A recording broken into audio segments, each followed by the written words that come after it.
যতদূর চোখ যায় শুধু পানি আর পানি, যেন জলে ভাসছে জনপদের পর জনপদ। নিরাপদ আশ্রয়ের খোঁজে দুর্গত মানুষ। এমন চিত্র ফেনীর ফুলগাজী উপজেলায়।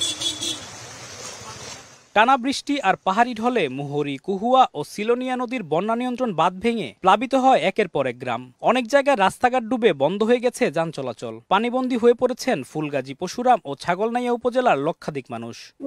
পানি উঠিছে, বাইরে গেছি আমরা, যা জিনিস লইয়ারে অল্প মাছ বানা লই, কাপড় চোপড় লইয়ারে বাইরেছি। আমার ঘর বরাবর আমার ঘর সহকারে নিয়ে গেছে। আমার এখানে একটা দোকান করছিল, এটাও নিয়ে গেছে।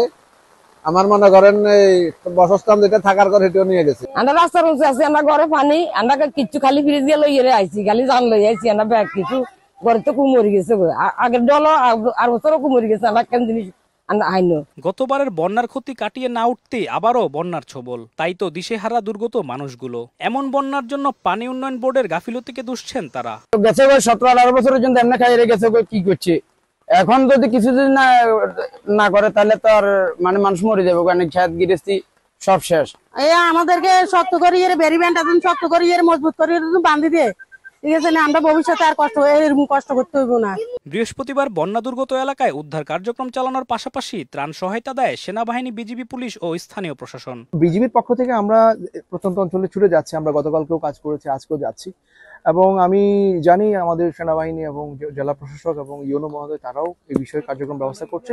তো সেরকম পরিস্থিতিতে আমরাই তাদের কাছে পৌঁছে যাব, যেন তাদেরকে নিরাপদে নিয়ে আসতে পারে। পুরো বিষয়টাই আমাদের জেলা প্রশাসক উনি নিজেই, ওখানে একটা কন্ট্রোল সেল করা আছে এবং প্রতিনিয়ত এই বিষয়ে যোগাযোগ করছেন এবং এই বিষয়ে তিনি প্রয়োজনীয় ব্যবস্থা গ্রহণ করবেন। তবে বাঁধ নিয়ে নিজেদের গাফিলতি মানতে নারাজ পানি উন্নয়ন বোর্ডের নির্বাহী প্রকৌশলী মোহাম্মদ আক্তার হোসেন মজুমদার। বলেন, অতিবৃষ্টির কারণে বাঁধের 21টি পয়েন্টে ভাঙন দেখা দিয়েছে। পানি কমলে তা দ্রুত মেরামত করা হবে। আমাদের উপজেলার নির্বাহী অফিসাররা তো মাঠে আছেন মানে সবাই সব সময়, যে কারণ তাদেরকে দেখেন উদ্ধার তৎপরতা, ত্রাণ কার্যক্রম, এখানে কিন্তু বেশ কয়েকটি বহুমাত্রিক ম্যানেজমেন্ট আছে।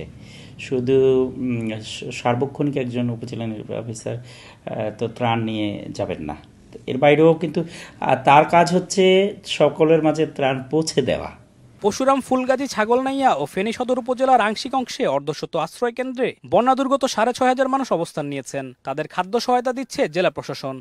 ভারত থেকে নেমে আসা পাহাড়ি ঢল ও মৌসুমি বৃষ্টিপাতের প্রভাবে আজও অবনতির দিকে যাচ্ছে ফেনীর বন্যা পরিস্থিতি। নতুন করে প্লাবিত হচ্ছে বেশ কয়েকটি অঞ্চল। তবে কি আবার 2024-এর পুনরাবৃত্তি দেখবে ফেনীবাসী, নাকি উন্নতি হবে বন্যা পরিস্থিতির? ফেনীর ছাগলনাইয়া থেকে আলিমুজ্জামান সাফওয়ান, দেশ টিভি।